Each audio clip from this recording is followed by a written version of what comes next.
Welcome to the Lunchbox Tekken series, where it is all about feeding you as much information as possible in the shortest amount of time without making you throw up. A quick introduction for those who don't know me. I'm the little brother of a veteran Tekken competitor, best known for my lack of execution and discipline to learn frames, somehow winning and competing at the highest level. I get called lazy a lot, but I prefer calling me efficient, and I want to teach you how to become efficient with this video. You will learn how to punish with logic and understanding game balance, rather than learning 40 lists with random numbers. Nobody got time for that. That being said, you need to know what frames are in general and what your punishers are. With every rule there are exceptions. This is no different. I can safely say this guide will work 88% of the time, and the other 12% are our punishment for being efficient. By the end you should know what you can punish and what you cannot. Doing firm perfect punishes isn't that important, as long as you punish somehow. Lastly, coming from the education sector, I know serving everything on a silver platter won't help you learn anything.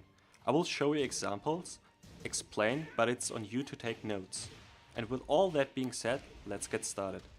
I'm gonna use Katrina for this guide and quickly show you her frames. For reference, these are her punishers. These are her 10 frame punishers. This is her 11 frame punisher, more range. This is her really good 12 frame punisher. 13 frame punisher, not as good. If you have a better one, use it. 14 frame punisher. And finally the 15 frame launch punisher. Let's start with the bread and butter. Let's start with the infamous hop kick. If you can't punish anything else, at least try to punish a hop kick. It's pretty visual, so I think it's a good place to start. All hop kicks in this game are at least -13. However, I advise you to use a 12 frame punish. Most characters in this game have an amazing 12 frame punish, and for beginners it might be hard to see the end of a hop kick. And the last thing you want to do in Tekken is to mistime your punish, because that's gonna really hurt you at a higher rank. So when you see a hop kick, just give him a 12 frame. Not to be confused with orbitals though. That's what we call the heel kicks. While a hop kick is a toe kick, an orbital is a heel kick. These are safe but much slower. These will be very annoying for you to deal with when you just start the game. Just know that they are safe and don't get baited into punishing them. Later on, once you get better, you get a free launch for it. I thought I'll include Noctis because it's not a heel kick, but it's still the same lunging forward attack. No more sidestepping, promise. Let's get to low attacks that make you hate the world. These being either low launches or high damaging lows. It has to be your instinct that you go for a launch or block. We call them low sweeps. Some of them launch uncountered, some of them launch clean, some of them just deal very high damage. They have one thing in common though. Once you block them, the enemy is staggered, and that signals that you have all the time in the world to launch them. Either do a wall standing launcher or stand up and launch them that way. Once you block and punish them properly, you will hate these moves less. But there are still lows that if you block them you can launch the opponent and they don't have that stagger animation. Usually those are lows that are really high damage by, let's say, knocking you down and granting them a follow-up.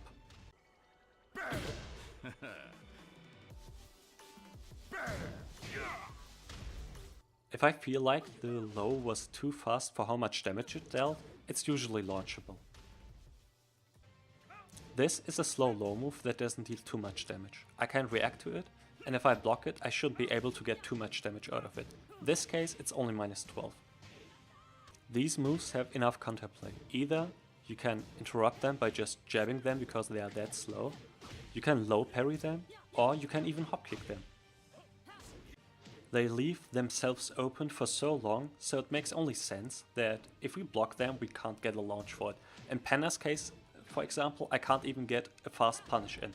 I have to low parry it and then get my damage in. Most of these attacks, if they hit, are plus on hit, so don't mash afterwards. Meanwhile, an unreactable low, good range, high crush, and you can launch that. Another good example of a fast, high range low poke with a high crush, and you can launch that again. Here we have a low It's not too fast, but again, it's a high crush, high damage, and if you look at Katarina, you can actually see that if the move hits, she touches the ground and she has to recover again. And that means if the move hits, I'm on minus and he's on plus, and he's heavy on plus, I think 5 to 7. So again, there needs to be a trade-off, and the trade-off is I can launch punish it if I block it. Anna's down forward 4 is another really good example. This time it doesn't high crush, but it's again insanely fast, slightly tracking so we can say more range, and if it hits you can see Katrina struggling with her life. This again means that I'm heavily on minus and she's heavily on plus. She just got a frame advantage by hitting me with a low I couldn't really react to. Also on counter it gives me a knockdown and she gets a guaranteed follow-up damage. You can see that this kick is overloaded and there needs to be a trade-off. The trade-off being, if I manage to block it, I can punish her in the form of a launcher. There are more lows like this and you guys need to correctly punish it, else this game will feel unfair. Of course there are exceptions, for example Dragonor's down 2. It has everything I just listed, but it's not launch punishable. But that move is a reason why that character was considered top tier in Season 1. High damaging 10 frame punishers can feel so oppressive because now every single itsy bitsy unsafe move hurts like hell. But at the same time, if your opponent misjudges his timing or simply spams them, you can launch them and be the oppressor instead. The Mishimas deal slightly less damage but get a knockdown on hit, granting them an advantageous position or maybe resetting a bad situation. Also they can be hit confirmed, so in order to make it fair, they have to be launchable.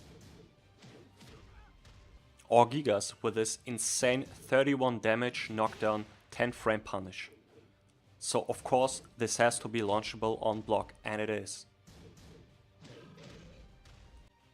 In some cases, like Noctis, you can't launch it in a neutral position, heck you can't even punish it properly, so there has to be a situation where you can duck under and launch it to make it balanced. As I was recording this video, Negan just got released, so I went ahead and checked his 10 frame Punisher. It's a 29 damage Punisher, which is completely safe, so the third hit had to be duckable in order to make it balanced. Of course I'm in practice mode right now, so it might seem easier to differentiate between a high and a mid, but if you're a mid-match and struggle, just remember this. If a 10 frame move really hurts and knocks you down, it's probably launchable. If you can't launch it, then you can duck under and then launch it.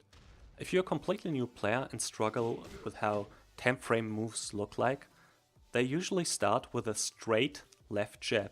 In some cases, like Jack or Jin, they start with a right straight jab. Every character in this game has some form of a 12 or 13 frame punish with special properties attached to it, that being either high damage, knockback, wall split, or maybe just frame advantage. Those moves, as the name suggests, are meant to be used as punish, not outside of it. But this time, since the move is slower, you can't punish it as much if someone misjudges his timing.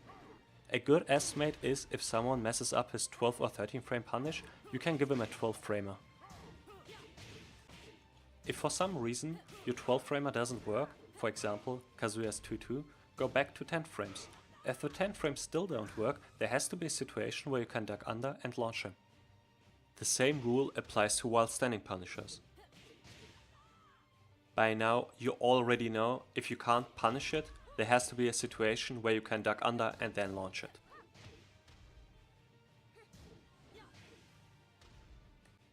Characters like Brian don't have a good while standing punish.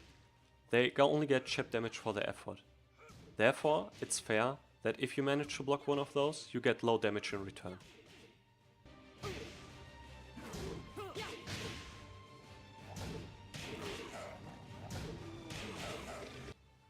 This segment is more about knowledge rather than logic, as you need to know your opponent's punishers, and that will come with time. If 3 different Yoshimitsus punished your hop kick with the same move, it is likely his punish for it. Or maybe you pick it up by watching pros. Knowing which down forward 2s you can punish can be such a hassle to learn. I'll help you with that. As you can see, Paul can't launch me when I'm crouched. Also, the range is kinda short. He can only launch me on a clean hit while I'm standing. And it's safe, as you can see right here. More characters like that are Shaheen, for example. The other down forward 2s which are safe are the ones from Jin and for example Devil Jin. As you saw, he didn't launch me on a clean hit or on a crouch hit. Those will only launch and counter hit, and therefore they are safe. Josie has the other down forward 2. Launches me on clean hit, launches me on crouch, but therefore is punishable. Lilith is only -11, even though she also launches on crouch. How come? Throughout this guide you will notice speed and rage play a huge role in how safe a move is. Lily's down forward 2 is slower, therefore safer. Jax and Negan's have ridiculous range, therefore unsafer. Lily excluded, with 12 frame you are always good to go. Leo is the exception though. She can't launch and crouch, but her down forward 2 has such a long range that they balance it out. I will call these armor moves to avoid confusion later on. Kazuya has a normal armor move. It's just a mid that helps him to get out of a bad situation, and these ones are usually -12 to -14, depending on, let's say, damage or how many frames they give, maybe how far they knock back. So if you see one of those, just give a 12 frame punish for now and be done with it. Occasionally you will fight a character where you can't punish the armor move, and that means you have to duck, but at the same time you get a launch for it. Usually if you're not spamming at that time, you have enough time to react once you see the particles to duck and launch the armor move. Some characters can launch with their armor moves and it might seem really unfair, but at the same time if you block those you can launch them instead, so it's not as bad. Just remember, it's always fair. I wanted to check if my recipe still works. Julia, newly added to the game, mid armor move, doesn't launch me, gives me a huge knockback. I shouldn't be able to launch it, yeah. That would make the armor move really bad. But it's -14 because of that huge pushback. But again, if you see one of those, just do a 12 frame punish and be done with it for now. And again with Negan, I found out his armor move launches, so I should be able to launch him back. And I can, so #balanced. For this next segment you need to know what a high launcher is. As the name suggests, it's a launcher that sends you higher, therefore granting more damage. If you're a new player and struggle with recognizing such launcher, I recommend you to look at the camera. If the camera moves up too much or zooms out, it's a high launcher. To balance the high damage output, they are riskier to use. They are meant to reward your positioning and are used as whiff punishers, and in some cases, if the launch is fast enough, as block punish.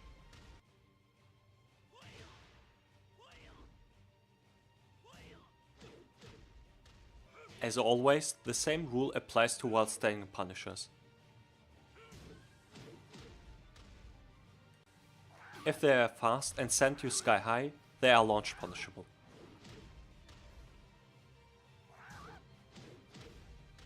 The following are not high launchers but can be punished as such. You won't encounter these as often, but when you do, you can apply the general rule. Instead of flying, you just fall on the ground. Nonetheless, the damage is higher than a normal launcher. Therefore, if you block one of those, you can punish them harder. Thankfully, in this category, there are no exceptions.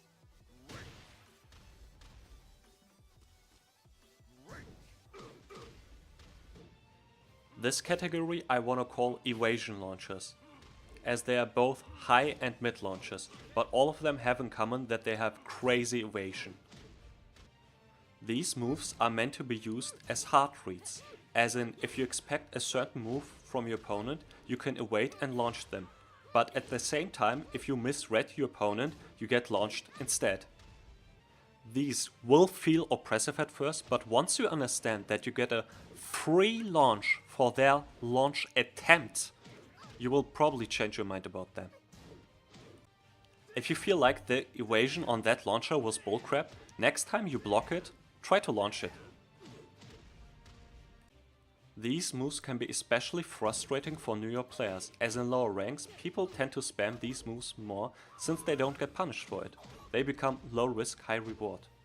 In pro play, where people play much safer, it might be that you watch a complete top 8 without one of these moves ever being used.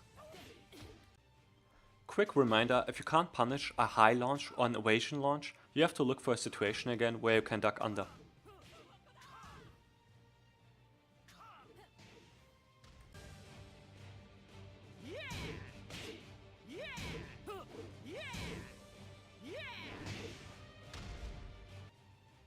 13 to 14 while standing launchers force you to play a different style. All of a sudden you can't use certain lows no more. But at the same time, if you block them, you can launch them most of the time. I'll show you which. You can launch all 2-hit launchers except Kazuya, but he gets miserable damage out of it, so it's fair. And same rule as before, if you can't punish it, it means you can duck and then launch it.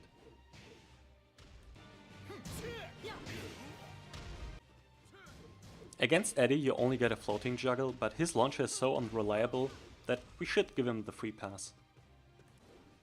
Let's continue with safe launchers, and I hope at this point you are thinking to yourself, there can't be no safe launchers, and you're right. They either have to be high, reactable so you can maybe sidestep launch them, or they're so slow that you could easily interrupt them. In this case the trade-off is that they only launch you on counter hit. But besides that, they don't do much. They're either fast and do low damage, or slow and interruptible, therefore safe. Of course, we have to have our exceptions again. If you feel like a move is too OP, it probably isn't safe. In this case, Kazuya's down forward 2. It is a fast, tracking counter-hit launcher which deals decent damage on its own. It has to be punishable, otherwise it would be too OP. Other examples include counter-hit launchers in strings. They are unsafe, but if your opponent decides to sacrifice its juggle and continue a string, while you attempt to punish it, you will eat the rest of the string.